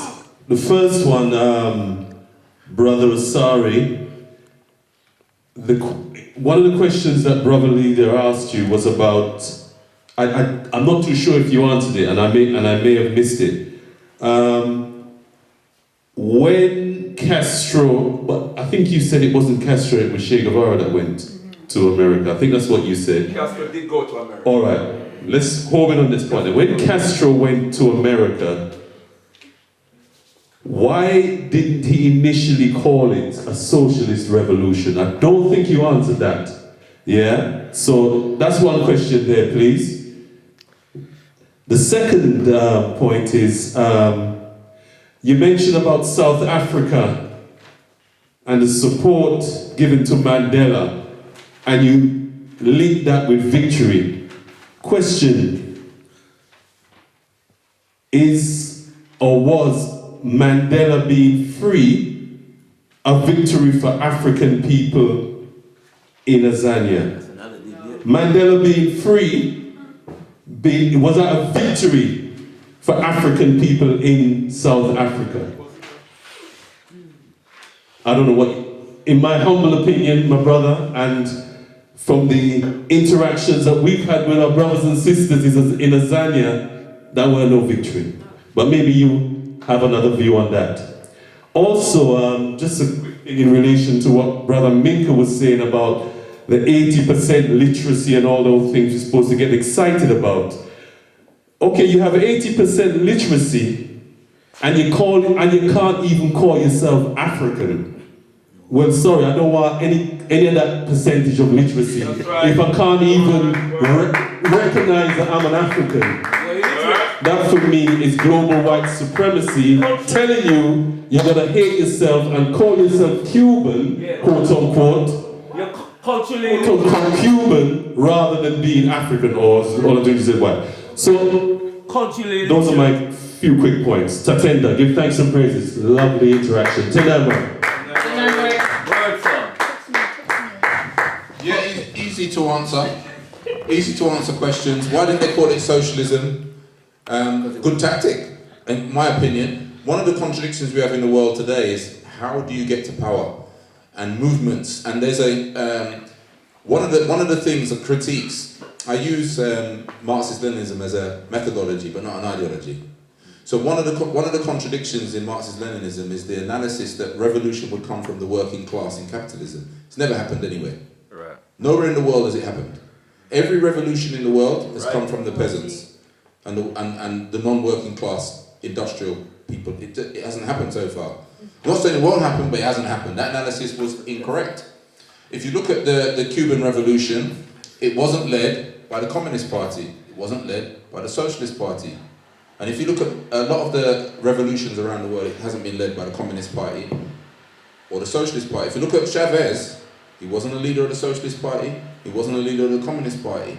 He was a leader of a movement, and they later consolidated behind him in a mass movement. And we see this in many parts of Latin America. The revolutions have come from movements where the leadership, the cadre in the movements are socialists, but they don't openly say it. It's a tactic. Yeah, it's a tactic. I wish we could do more of it in the African Revolution, right? Have movements all over Africa, but they're really revolutionary, but they don't openly declare their position until they get power. Because we know imperialism, if you declare your position all over the world, they come after you straight away. So you have to be a bit tactical. They come after you anyway, but what I'm saying is in the process of getting power, sometimes you have to be a bit tactical. I just think it was a tactical question. I'm not sure that Fidel even was ideologically that committed to socialism ideologically in the early stages. Maybe he wasn't. I think he was a pragmatist, but also a genuine person who moved towards a more progressive ideology as things happen. Malcolm X is the same.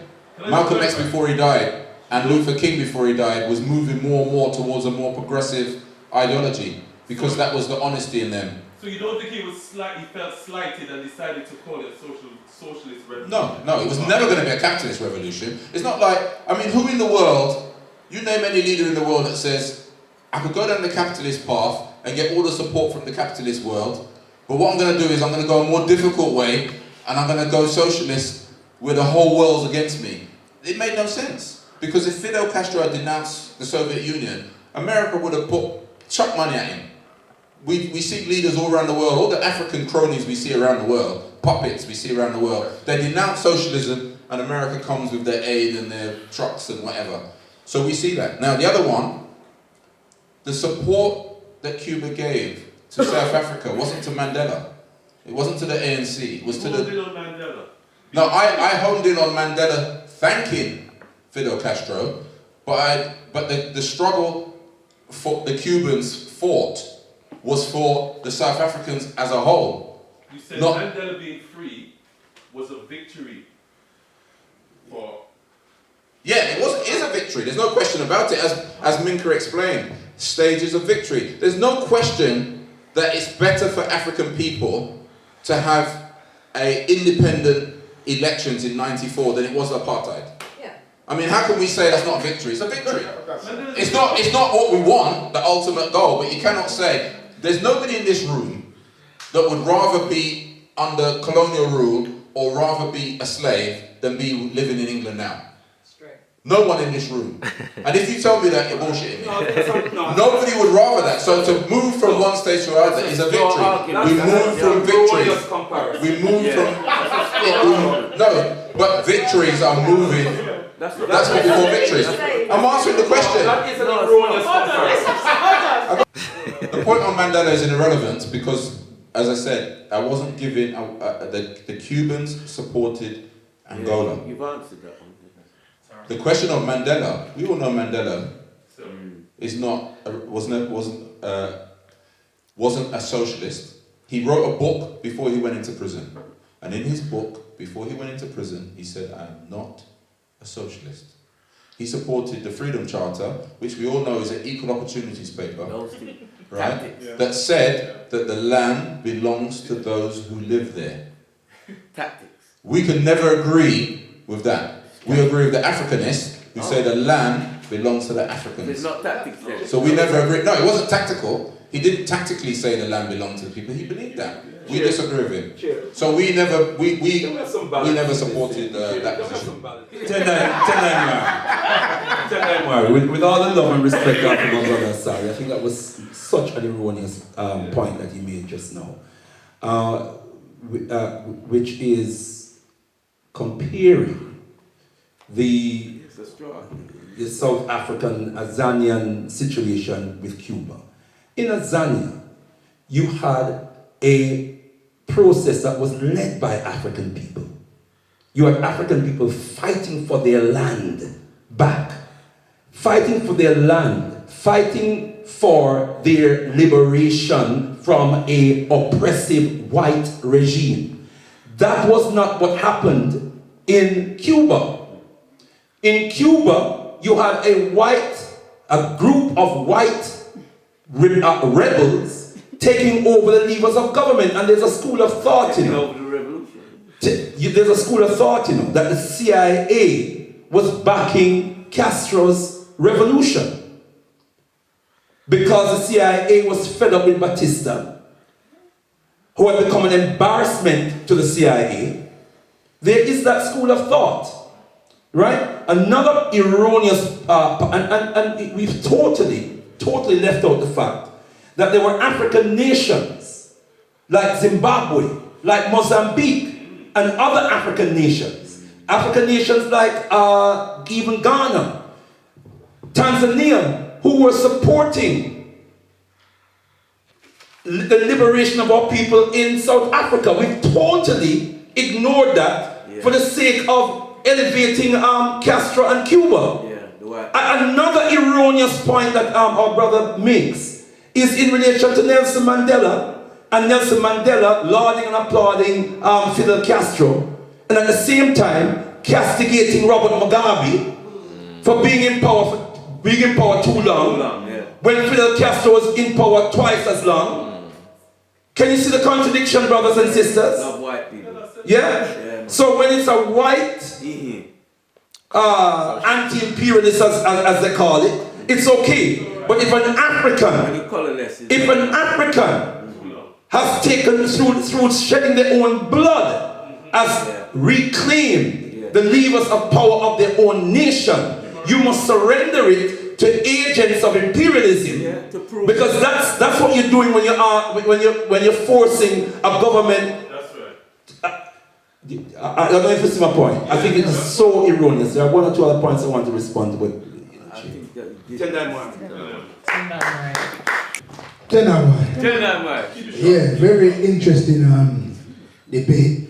Firstly, I want to thank the panel for their contributions today, and also, especially Uncle Asari, because growing up in this, in the conscious community, I've seen so many elders just come and go. Yeah. And Uncle Asari has been a fixture of the community for as long as I can remember, and I think he has to be applauded for that. Now, obviously, I'm the child of the ALKEBU-LAN movement, so my political leanings are going to be completely opposed to my Uncle Asari, who I've just lauded slightly on this issue, you know. But my personal view, from a young person's point of view, there's too much intellectual analysis and semantics. With all due respect, Uncle Minka, a victory is self-explanatory to me. It's a victory. And I use an example, I like to use examples around my peers because it helps them to understand. When Usain Bolt won the 100-meter race, I think, who was it, Tyson Gay, or was it, no, Gatlin came second and ran the fastest time he's ever run for the year. But he came second. That's not a victory for him. The best time he's run is progress. It's his personal season's best, but it's not a victory. The victory was that Usain Bolt won the race and got the gold medal. That's the end all of it. The victory is the end goal. It's not the progress, it's not the training, it's not the season's best. The victory is the end goal. And if the ultimate end goal hasn't been reached, then the victory hasn't been reached, in my opinion. We speak of certain African countries and ask Nigeria about Castro, ask Angola about Castro, ask Grenada about Obama, ask Angola about Obama. Ask Nigeria about Obama. They're all going to say Obama's great stuff, but we know the truth about Obama. My thing is this, that as African people, as conscious as we believe, and as much progress as we think we've made, we actually have made none, because we have a sickness that's called whiteness that affects us in so many different ways. And the sickness of whiteness, I think my dad alluded to it just now, where we laud people like Castro and Che Guevara. And it's growing up in this community, I've seen Garvey be criticized, I've seen Malcolm be criticized, I've seen various of our leaders be criticized for their political or their lack of understanding in different fields, but there's two people who, when they criticize, there is serious backlash, and that is Castro and that is Che. And I don't understand how these two white men are so relevant. And I think one thing we need to do, if we're going to take an example from white people, there's one example from white people that we need to take is this. That when white people take something from somebody else, they take what they take and they don't call nobody's name. We talk about, what's his name? Is it Ho Chi Minh? Who was, and Gandhi, and various devils that Mao Zedong, and all these devils that was 1920 International Convention, Papa Garvey. And not one of these devils called Papa Garvey's name. Not one of these devils, all now, go to China, go anywhere now, nobody's calling Papa Garvey's name, but they're all using Papa Garvey's race first philosophy to aid their people. So I believe if Castro did some good things, okay, we take the good things, but we let the devil rest. That's my opinion. Let the devil sleep. Let's take the good things. Let's take what he did. Okay, I mean, 80% literacy rate. There's almost 80% literacy rate of 98%. Well, let's say there's 98% literacy rate of African people in the UK. Are we seeing African people in the UK progress? Is that a good thing?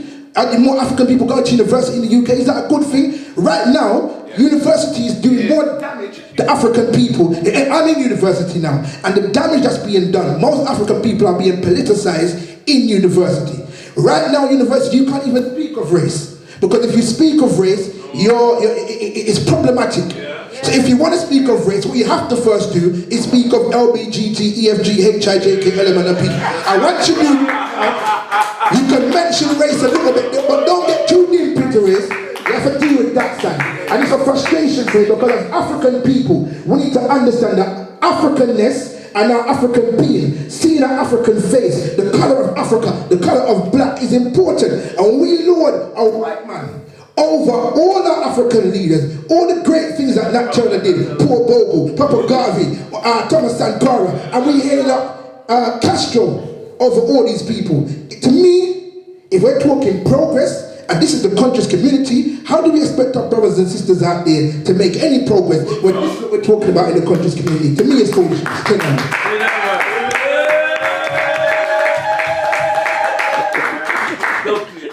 Whether you like it or not, there's a struggle going on in the world today against those that are oppressed and the oppressor. All right? There's a struggle going on. And it's quite interesting that when Fidel Castro died, Ronald Trump went on his Twitter. Donald. I think went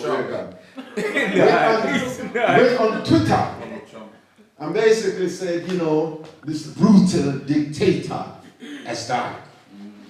And I find there's other people in Miami that was out on the street demonstrating and celebrating.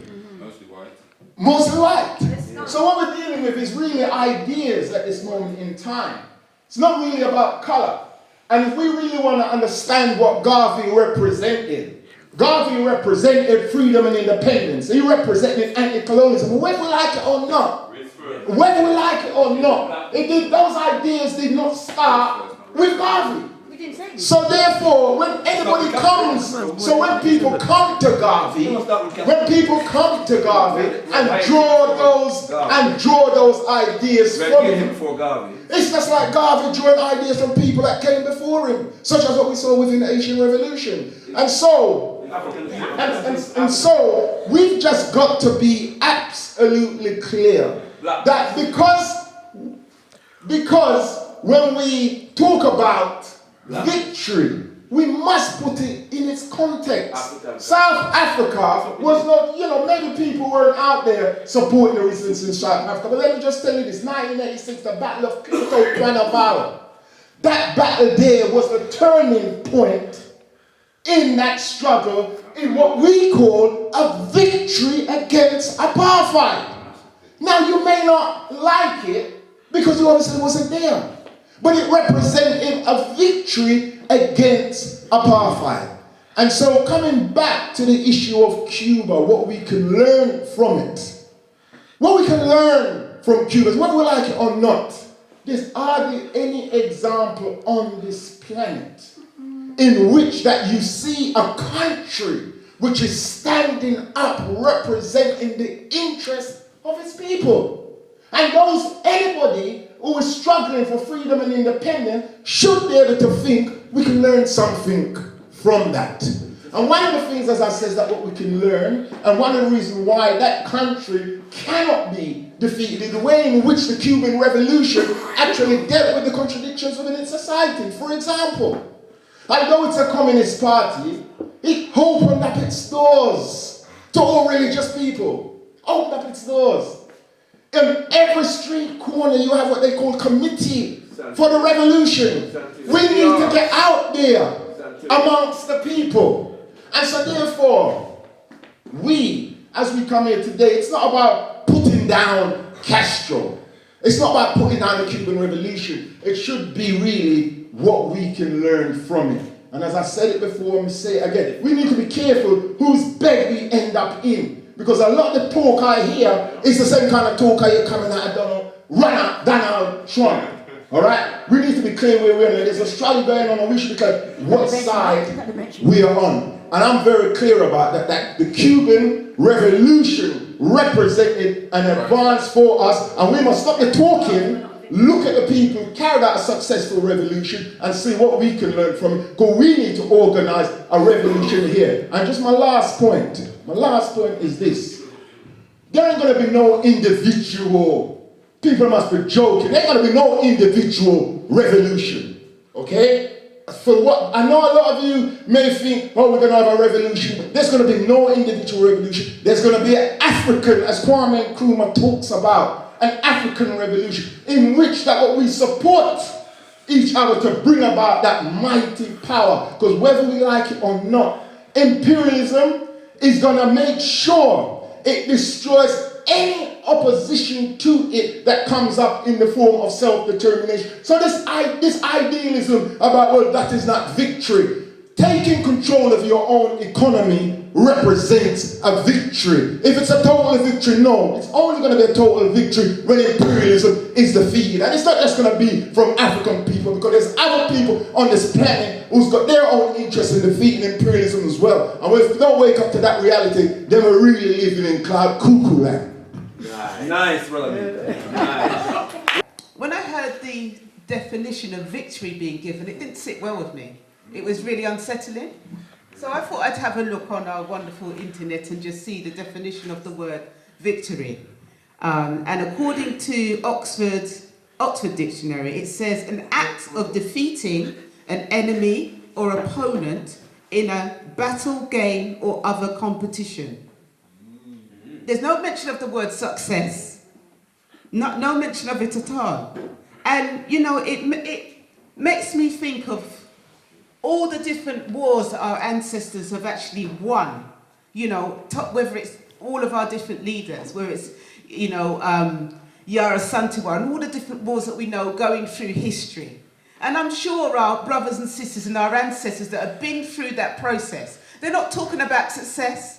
They're talking about survival. They're talking about African redemption. They're talking about us rising up. It's not about success. It's about what are we trying to build for our future. And, you know, if we imagine that we're grooming our children, we're developing them, and the only word that we can find is success. There's not enough strength and empowerment. Surely we have to be striving for so much better. So, yeah, that's really what I really just wanted to share. Tell them.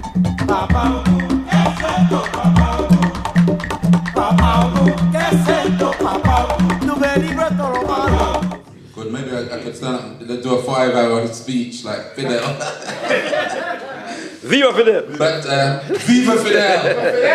Viva Cuba! So, very simple. Was Castro's Cuban Revolution a victory for African people? Absolutely unequivocal. It was a yes. And as I said, not just on the island of Cuba and what it's done for African people in Cuba in housing, education, status, in every aspect, but the contribution it's made to the African continent in particular is unquestionable. And we're talking about millions of people, not just a few thousand people here and there. So it's very important that we understand that. And also I think it's important we mustn't castigate people. Whilst the enemy, we have an enemy of white supremacy, but we don't have the enemy of all humanity. We have the enemy of the agents of imperialism, but not all of its people.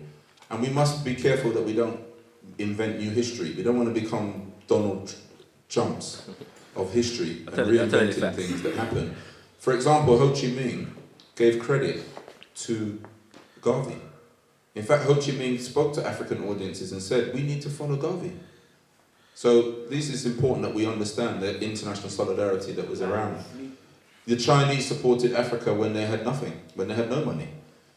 Now they're rich. People say they do it for other reasons, but when they were poor, they supported us as well. They didn't only support us when they had money. So I just think that it's very important that we don't use selective history to prove our point. The question of the Cuban Revolution has undoubtedly supported African liberation, and it has advanced the African Revolution on the continent, where it's the most important struggle. And I don't think we should reinvent the word victory either. We don't keep reinventing words. It's not about Bolt winning a race. We're talking political language. Political language is not about winning just one race. It's a journey. We're on a journey. And each stage of the journey can be seen as a victory. As each stage we win. When we win victories, like when you fight against a system, you're not going to get revolution overnight. It's a journey, and each stage of that journey is a victory. So it's very important to understand that. So the question, as far as I'm concerned, is a yes. So was Castro's revolution a victory against imperialism? I would say yes, I agree with that. Was it a victory against colonialism? Yes, I would agree with that. Was it a victory for African people? I cannot agree with that statement unequivocally, as my brother just has. And it's not about castigating people. I'm 100% in support of brothers Che Guevara and Fidel Castro, and I will give credit and recognition for the work they've done and for what they've achieved. However, would I go step back one? I will also always stand in solidarity with them. But would I put them up as my leaders? No. As an Africanist, as a Pan-Africanist, I fundamentally believe that yes, we can look to the gains or the victories of other people, we can model ourselves upon them, we can take from them. However, we must construct our victories along the lines of an African perspective. And the reality is, what has happened in Cuba, whilst it has been a victory on many levels, it has not specifically been a victory for African people. And that is clear because of the condition, the status of African people in Cuba today. Had it been an actual unequivocal victory, then even on a basic, simple pro-rata sort of mathematics, you would say 60% of the country would be in the hands and the control of Africans. 60% of the means of production would be in the hands of Africans.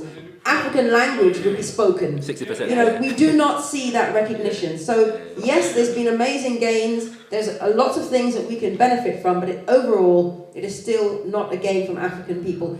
A gain, or victory rather, I should say, not a gain. A victory, to use the correct language, for African people looks like leadership in the hands of African people. It looks like our leaders are the people we've spoken about, Cabral and Cabral rather, and Kwame Nkrumah and Sankara, Lumumba. Those are the people that I personally, as an African, would want to see as my leader, and of course African sisters as well.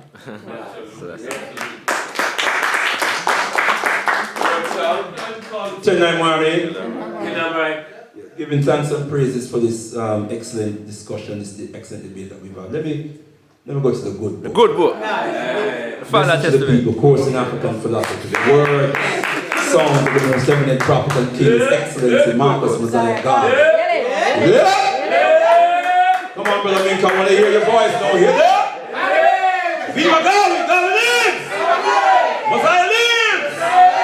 All right, there's an African chant. Never confuse your ideas about, let me say African, he says Negro, about African nationality with that of other people. So as to think that their nationality is good enough for you. Never think that if Japan gains control of the world, they will treat you better than Anglo-Saxons or Latins. Don't think that if the Chinese or Indians get control of the world, your position will be better. All other races and nations will use you just the same as slaves and underdogs. Tonight, Mari. Such is the wisdom of the most eminent prophet and king, His Excellency Marcus Messiah Garvey. Say, hail to the power of the word. Hail to the power of the word. Hail to the power of the word one more time. You see, brothers and sisters, we get confused when we allow our brains to be incarcerated by others. Yes. See, words, a simple word like victory, we can't even define it anymore. See? Tendai Mari. You know, because we look at Cuba. Note, my beloved brother has not contested anything I said about Castro's banning spate of African organizations, African traditional spiritual systems, African music in Cuba. That was the first thing that he did as far as African people were concerned, but this was a victory for us. Are you all with me? Yes. 50 years on, we're still at the bottom of the socio-economic strata of Cuban society, but it was a victory for us. And then he gives us an example of South African Nelson Mandela, the biggest sellout in history. Yeah? And calls that a victory. How can we ever call what happened in Azania, South Africa? When the imperialists released Nelson Mandela. Not we. Slaughtered members of you talk about Zephaniah Mutempe. He was one of the many casualties, PSC casualties, because they had to clear them out of the way so that they could put Mandela up front of the ANC, knowing that the people who really control the ANC was the white nationalist party and elements of white supremacists who were in the ANC. How could that be a victory for us as a people? Where was the victory in all of that? Where was the victory in the Truth and, we call it the Lion and Recreation Commission, the so-called Truth and Reconciliation Commission? Where was the victory in that for African people? And 20 some odd years on, when the gap between rich white and black poor is even wider than it was in 1994 when apartheid was dismantled, where is the victory in that for us? You see, we've been trampled down for so long, and then they tell us that the imperialist, what do you call it now? The abolition of slavery in Cuba was a victory for African people. No, it wasn't. No, it wasn't. Yes, we were fighting for the abolition of slavery, but in 1886, when Cuba was forced to abolish slavery because white Cubans wanted to use Africans to fight a revolutionary war against white Spanish, so white Cubans could have control of white Cuba. That's what happened. That was not a victory for us either. And what happened after that? They slaughtered us to put us right back in our body. How could we say that was a victory? That don't sound like no victory to me. That don't sound like no victory to me. And then even after Cuba's own independence, which was 1898, I believe it was. 1898. They upped the ante as far as slaughtering Africans were concerned and sent back to the same Spain that they just fought. For nearly 1 million Spanish to swamp Cuba in order to undermine the African population in Cuba. How was that a victory for us? Thousands of Africans were slaughtered in the 1920s. Papa Garvey's organization, the UNIACL, had the largest number of branches of UNIA, 52 branches. Why? Because Africans were suffering in Cuba. Right? And in the 1920s, after we came there and built, and our brothers and sisters from Haiti came and rejuvenated the economy, they slaughtered us. They slaughtered us in the 1920s, coming on into the 1930s. Where is the victory in all of that? Where is the victory, brothers and sisters? So I end with the words of the most eminent prophet and king. Hear all, but attend only to that which concerns you. Your allegiance shall be to your God, your race, your country. Follow always that great law, that God in the sky be our limit and eternity our measurement. There are no heights to which we cannot climb. By using the active intelligence of our own mind. Nelson Mandela jumped over Zimbabwe, jump over Mozambique, jump over Tanzania, gone clear of Cuba, for to bow down to Fidel. Not his brothers and sisters who fought with him, who sent help for him. He jumped over them and refused to even meet with Robert Mugabe, his brother. Whatever he thinks of him, there's nothing that Robert Mugabe has been accused of, that Castro has not been accused of 10 times over. True. But it was not an issue for Nelson Mandela, because he's confused and he love white people. And too many we confused and love white people. That's right. Words of Papa Garvey: unite, organize now or perish. Rise, you mighty African people, for you can accomplish whatever you will. Rumbidzo Kunamari ye Africa. To the God of Africa, not here Fidel, to the God of Africa be the glory. Tendai Mwari.